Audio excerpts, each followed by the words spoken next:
Welcome back to Veterans Issues, and you're going to see another set change. We're really getting around to it here today, and this guy came at the last minute because I wanted him on here for a special thing. And now you're going to see a little girl sitting here. Every week you hear me talk about get your pen. You always hear me talk about my shout-outs go out to Bella. I even put them out to her little sister sometimes, Caitlin.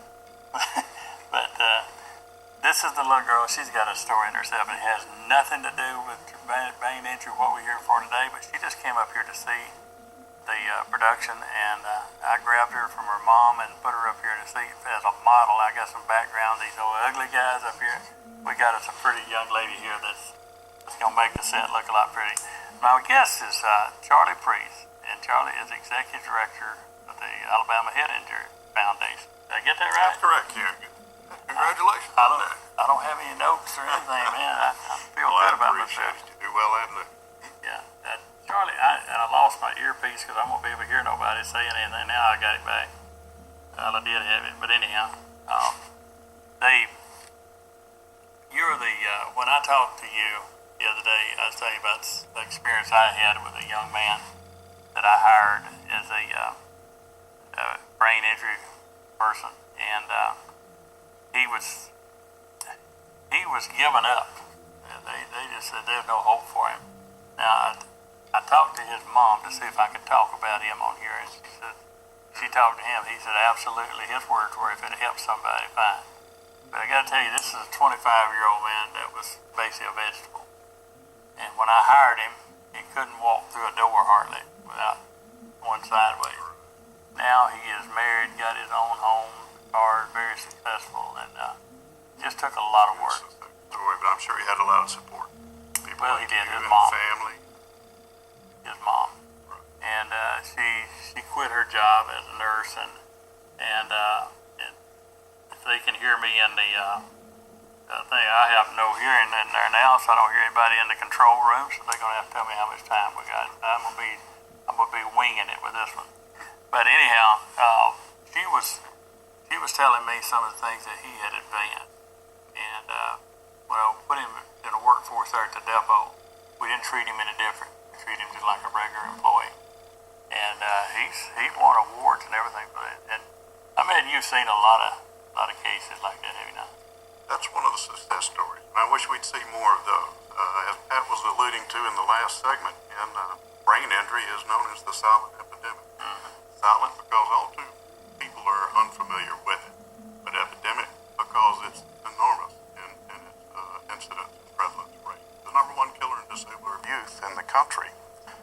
But we're starting to get a little bit of publicity as a result of Gabby Gifford's assassination attempt and subsequent brain injury, the NFL concussion and Alabama High School Athletic Association concussion focus, as well as the signature injury of modern warfare, which you've spoken about, IED blast and concussions in our wounded warriors. So a little bit more awareness, and that's going to bode well for people like you're talking about. What about the school football injury and stuff like that? Do y'all have anything that's preventative type discussion about? Oh, absolutely. A lot has occurred in the last 2 years. Some legislation that we were involved with, along with the Alabama Head Injury Task Force and the High School Athletic Association, passed a law, or helped get a law passed, to require all parents to receive information on concussion.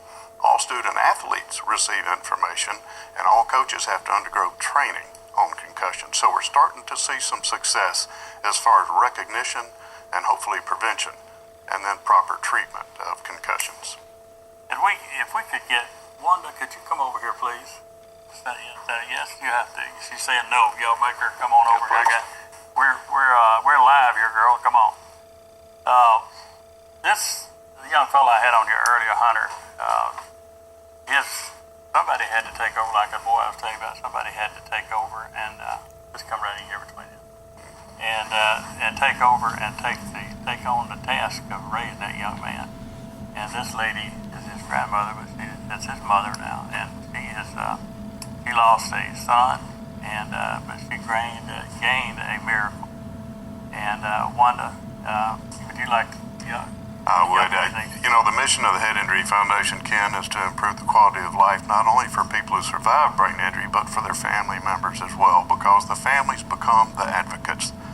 Wanda has gone beyond becoming an advocate for Hunter and his situation. She is an admiral for us. She represents us throughout East Alabama as well as throughout the state, and has done much more than she'll ever let on. And on behalf of the Head Injury Foundation, it's my pleasure Oh, I didn't know you had something. to pull up a little token of appreciation for Wanda. Yeah, we're going to compete with your statue there, if I might. Pull out all the wonderful tissue. And Wanda, this is a symbol of appreciation from the Head Injury Foundation.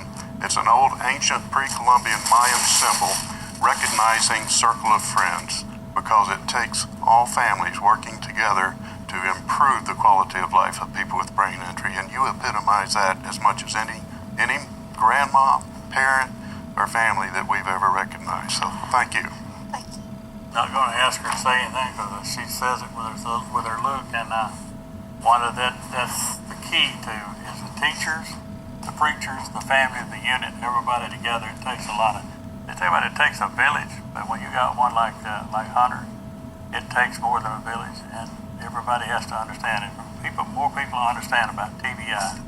I think it'd be a better world when you. Awareness is absolutely the key, and we appreciate what 24 is doing to increase awareness here. That's one thing I'm glad you said that, because this station, for veterans and issues like that, is the greatest thing in the world. They'll give their time to do that.